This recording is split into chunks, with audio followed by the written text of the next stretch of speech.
Hi friends, ఈరోజు మనం ముల్లంగితో సాంబార్ చేసుకుందాం. ఎలా చేయాలి ఏంటి అనేది ప్రాసెస్లోకి వెళ్ళిపోతామా. చాలా ఈజీగా ఫాస్ట్గా అయ్యే ప్రాసెస్ చూపిస్తానండి, అందరూ తప్పకుండా చూడండి. హాయ్ ఫ్రెండ్స్, నేను మీ శృతిస్ మంత్రకి స్వాగతం అండి. ఈరోజు మనం ముల్లంగితో సాంబార్ చేసుకుందాము.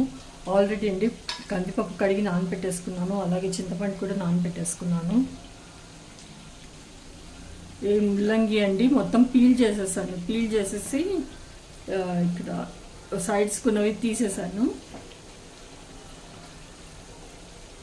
కందిపప్పు అండి కుక్కర్లో వేసేసుకుంటున్నాను.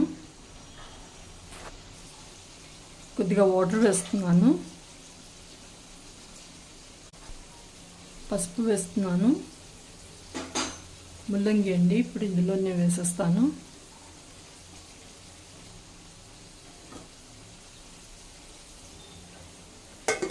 మూత పెట్టేస్తాను. 3 విజిల్స్ రాగానే అండి ఆఫ్ చేసేద్దాం. స్టవ్ ఆన్ చేసేస్తాను నేను.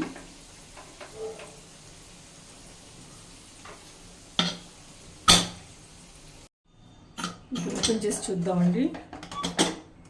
ఉడికిపోయింది పప్పు. ఈ ముల్లంగి తీస్తామండి ఇందులోంచి. ఇప్పుడు ముక్కలు కోసుకుందాం. ఇందులోంచి తీసేస్తాను. తీసేసాను.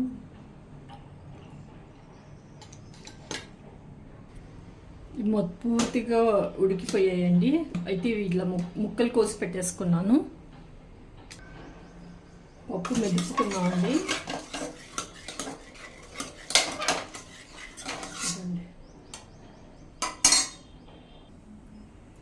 మూకిడి పెట్టుకున్నానండి. ఆయిల్ వేసుకుందాం సాంబార్ కోసం, ముల్లంగి సాంబార్ కోసం.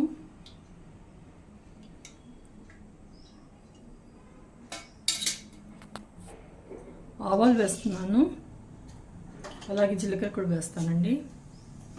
ఇంగు వేసుకుందాం. కరివేపాకు వేస్తున్నాను, అలాగే పసుపు కూడా వేసుకుందాం. కట్ చేసి పెట్టుకున్నాను కదండి ముక్కలు, ఇందులో వేసేస్తాను.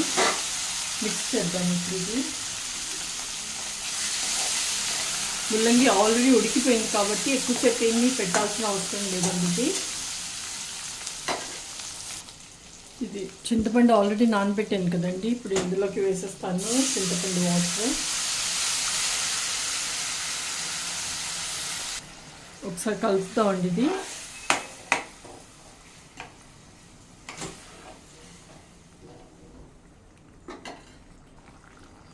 ఇక్కడ సాంబార్కి సరిపడా ఉప్పు వేసేసుకుంటున్నాను. 1 స్పూన్ వేసుకున్నాను.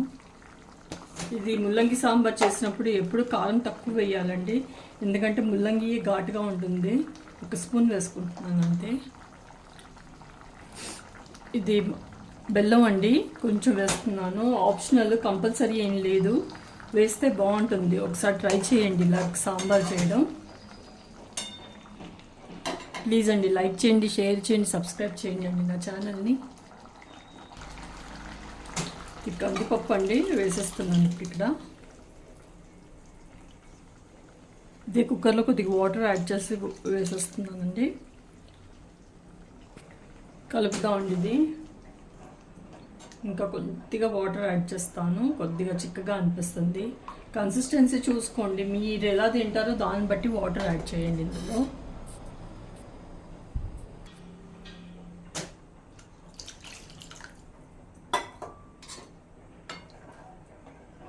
అంతే అండి, బాయిల్ అవ్వాలి ఇప్పుడు. ఇది ఇంకా కరివేపాకు, కొత్తిమీర కూడా వేసేసుకుందాం. ఇప్పుడు ఇక్కడ కరివేపాకు ఇంకా కొత్తిమీర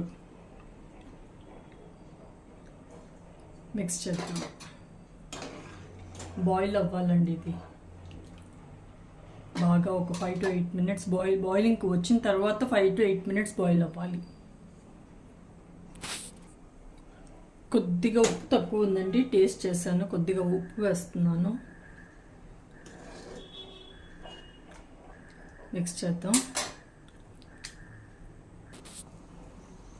ఒకసారి కలుపుతామండి. ఇది ఒక 5 to 8 minutes నుంచి బాయిల్ అవుతుంది.